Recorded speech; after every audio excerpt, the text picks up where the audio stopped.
கிறிஸ்துவுக்குள் பிரியமானவர்களே, ஸ்தோத்திரம். உன் தேவனாகிய கர்த்தரை பரீட்சை பாராதிருப்பாயாக.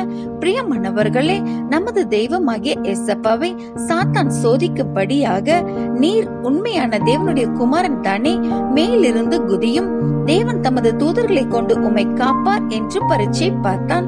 நாமும் அநேக முறை தேவனாகிய எசப்பாவை இப்படியே பரீட்சை பார்க்கிறோம்.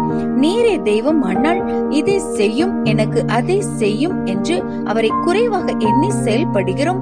அவரால் செய்ய முடியாத காரியம் என்று ஒன்றுமே இல்லைங்க. தேவ காரியம் எல்லாம் திட்டமும் நேர்த்தியாய் இருக்கும்.